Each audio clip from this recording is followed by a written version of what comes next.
Flávia, o título da sua tese é Por que aprender isso, professora? Sentido pessoal e atividade de estudo na psicologia histórico-cultural. Quero te perguntar, o que você estudou exatamente no seu doutorado, Flávia?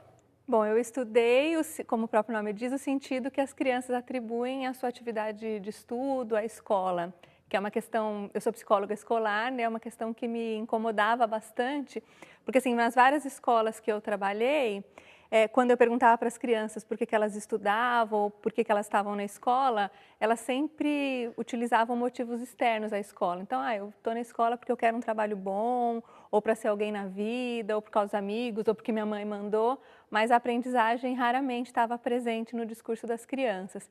Então, por conta disso, eu quis fazer um estudo sobre qual que é o sentido para as crianças da escola e do estudo. Por que você decidiu estudar exatamente esse tema, elaborar essa pergunta ou as perguntas que As vieram? per- é, então, eu já tinha passado por várias escolas como psicóloga escolar, e como psicóloga, quando você chega numa escola, as questões que os professores trazem para a gente são sempre questões de aprendizagem. Há crianças na escola que não aprendem, ou há muitos problemas de indisciplina, por favor, psicólogo, venha resolver o problema, né? O psicólogo é visto um pouco como resolvedor.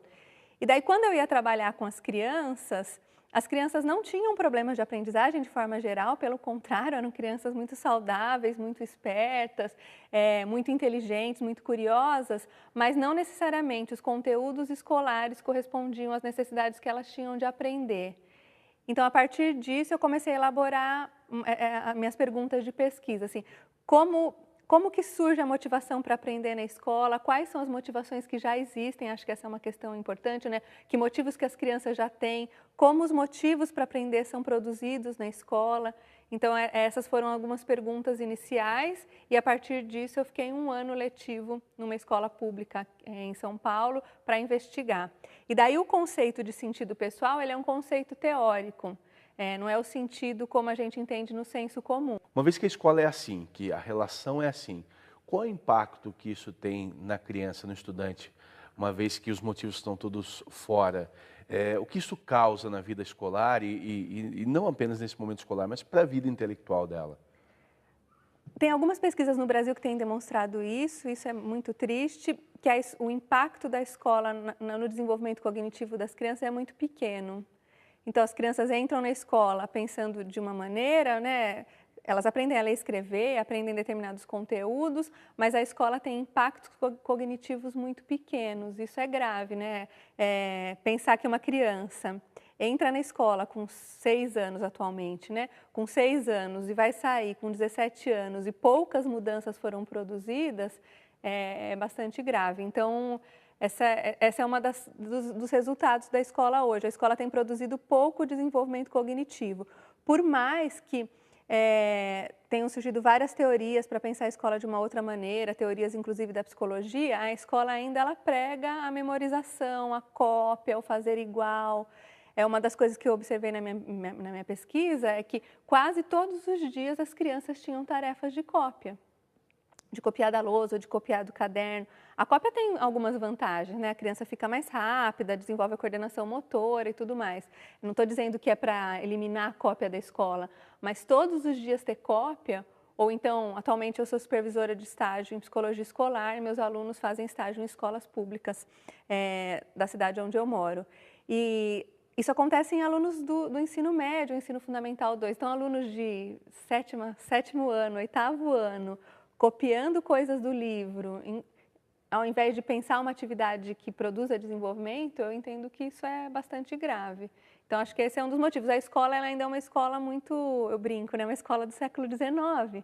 A gente tem aula da mesma maneira que os nossos pais, da mesma maneira que os nossos avós. Não estou negando que houve avanços na escola, claro que houve. Mas ainda eles são muito pequenos frente aos desafios que a gente encontra hoje, né? São crianças que estão na internet, que assistem muitas horas de televisão, que brincam, que conversam, que usam Orkut, que usam Facebook, mas nada disso é apropriado na escola. Tem uma menina que me chamava muita atenção na escola onde eu fiz a pesquisa, que ela não sabia ler e escrever.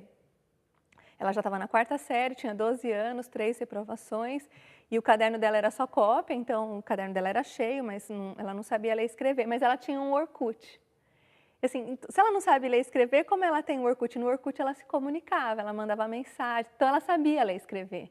Mas ela não sabia ler e escrever na escola, ela sabia ler e escrever no Orkut. Então, o que acontece? Que distância é essa entre a escola e a vida dessa menina? Isso me inquietava muito, assim. Até pensava em continuar a pesquisa investigando um pouco os Orkuts, os Facebooks, para ver como que isso acontecia lá, né? Como os professores entram nisso? Até aproveitando que o seu mestrado Sim. investigou isso, porque eles estão inseridos dentro dessa prática social, não é algo que acontece do professor para o Não, aluno, né? Eles não. estão ali se relacionando dentro dessa mesma estrutura, né? Claro. Para os professores tudo isso é muito sofrido, porque assim, toda escola pública que eu vou, e já foram muitas, eu sempre encontro professores muito bons, professores comprometidos, professores preocupados, professores engajados, professores tentando mudar a sua aula. Então, no caso da pesquisa de doutorado, a professora era simplesmente assim, a professora dos sonhos, né? Professora que planeja as aulas, que está pensando, que procura inserir as tecnologias na aula, levava livros didáticos, conversava com os alunos, mantinha uma relação afetiva com os alunos. Então, eu já encontrei em muitos lugares professores bons, interessantes, mas a própria estrutura da escola, da escola pública, como ela está hoje, é uma estrutura tão burocrática que acaba impedindo que o trabalho do professor se desenvolva plenamente. Então, os salários são baixos, o professor tem que dobrar ou triplicar a jornada para conseguir um salário adequado. Então, eu cansei de ver professores preparando aulas no ônibus antes de ir para a aula, né? Imagina o que é isso para um professor, como é que ele vai inserir novas tecnologias ou assuntos interessantes se ele mesmo está preparando a aula no ônibus. Por mais que ele seja um bom professor, a própria estrutura escolar não permite isso, então ele sofre. Ele sofre com isso. Na minha pesquisa de mestrado, por exemplo, todos os dias que eu participava das reuniões pedagógicas, eu fazia um diário de campo e com o que acontecia. E ao final da pesquisa, quando eu fui olhar para todos esses diários de campos, quase todos os dias tinha relato de adoecimento docente.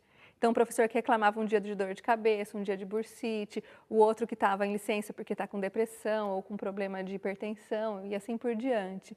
Então, quase todos os dias tinham esse relato do adoecimento. O professor, ele acaba sendo uma outra vítima, né? Não culpado. Ele, por mais que seja interessado, a própria estrutura escolar, que é uma estrutura burocrática, segmentada, fragmentada, impede que ele faça um trabalho que seja diferenciado. Eu imagino. Então, tem várias coisas que dificultam e impedem o trabalho do professor. Por exemplo, a hora da reunião pedagógica, que a meu ver seria uma hora para pensar, planejar pedagogicamente, tem tantas questões burocráticas impostas pelo, seja o sistema estadual ou municipal de ensino, né? Tem que preencher tarjeta, filipeta, diário, planilha com o nível de desenvolvimento dos alunos. São coisas importantes, mas acabam tomando um papel maior do que deveria ser. Então, assim, o pedagógico, embora sejam instituições pedagógicas, o pedagógico acaba ficando em último plano. O burocrático, ele acaba ganhando um status mais importante do que o próprio pedagógico. Que eu passei a sentar na carteira das crianças para olhar como elas aprendiam e também para ajudá-las. Então, elas estavam fazendo uma redação, eu dava ideias, ajudava a escrever palavras que elas não sabiam, escrevia coisas que elas não sabiam, ou sugeria uso de dicionário. Se era um exercício de matemática, eu criava estratégias para ajudá-las. O meu objetivo era compreender a aprendizagem enquanto ela estava acontecendo. Então, eu criei essa situação e ia registrando em um diário de campo e depois, quando eu chegava em casa, eu fazia um registro ampliado. E no final já da pesquisa, eu achei que faltavam informações sobre... Eu tinha muitos dados sobre o processo de aprendizagem das crianças, mas eu tinha poucos dados sobre a avaliação que elas faziam. Então, daí eu resolvi montar grupos com as crianças, que a gente chama de grupo focal. Então, como a classe tinha 23 crianças, apenas 18 crianças os pais concederam autorização, montei 2 grupos de 9. E daí, nesses grupos, a gente saía da sala de aula, ia para um outro espaço, brincar, conversar, saber sobre a escola. Eles produziam materiais gráficos sobre como eles avaliavam a escola, avaliavam a professora, avaliavam a aprendizagem. E, por último, eu entrevistei algumas crianças individualmente e também a professora. Para entender o sentido pessoal, eu precisava olhar quais os motivos que as crianças tinham e que ações que eram feitas, se as ações correspondiam ou não a esses motivos. Então, daí, a partir disso, eu chego a algumas conclusões, assim.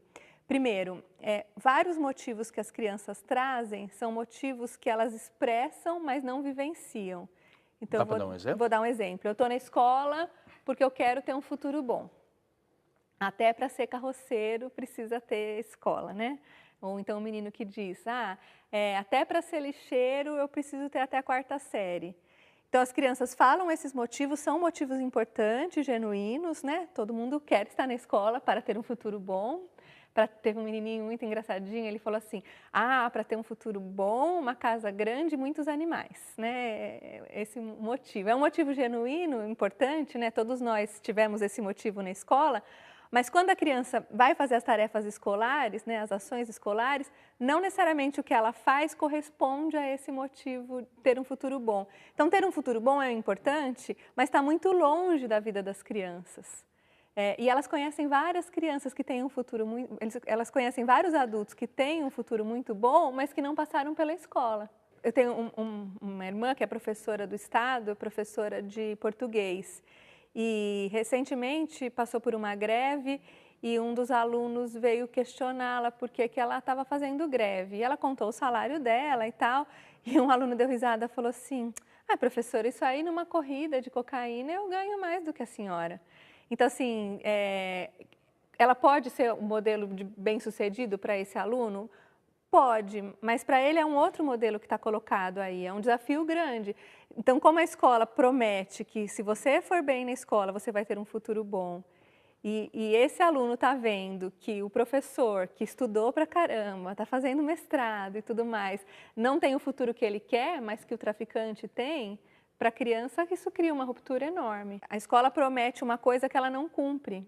Agora, quando na própria atividade de estudo a criança encontra uma motivação, fica muito mais fácil de prender a atenção da criança na escola. É o que eu chamo na minha tese de ações geradoras de motivos de aprendizagem. Ações geradoras de motivos de aprendizagem são atividades que, a princípio, não correspondem diretamente a um ensinamento ao aluno, mas que levam a criança a aprender durante o processo. Uma visita ao teatro é um bom exemplo. Os alunos vão encarar o passeio como motivo para a diversão. A professora, no entanto, pode aproveitar para identificar na temática da peça assuntos que possam ser trabalhados antes e depois da ida ao teatro. Então, ela começa a ação porque a professora mandou, mas o resultado é tão bacana no decorrer, vai produzindo tanto entusiasmo no decorrer da atividade, que essa ação vai gerando motivos genuínos de aprender, não são mais motivos externos, são motivos internos. Então, acho que essa é uma grande discussão que eu faço na minha tese. Que motivos são esses que as crianças trazem? Que são motivos externos, são importantes, são motivos sociais, mas não são motivos internos, né? E que motivos são esses que a própria criança traz? É meu, eu quero aprender porque é bacana, ou porque é legal, ou porque durante o processo de execução da tarefa eu percebo que eu vou me desenvolver. Como você acha que o seu trabalho, como o seu trabalho pode ajudar, enfim, na disciplina da psicologia, da educação? Como você contribui para a ciência no Brasil com o trabalho que você fez?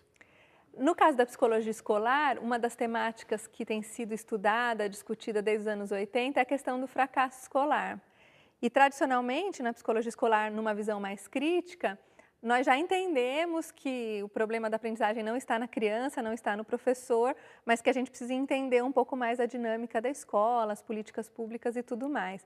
Mas eu acho que meu trabalho dá uma contribuição nesse sentido, porque por mais que a gente não possa culpabilizar nem criança nem professores, a gente precisa entender o que eles pensam sobre a escola, para sair de uma análise sociológica e pensar uma análise psicológica do fenômeno fracasso escolar, psicológica, mas não psicologizante.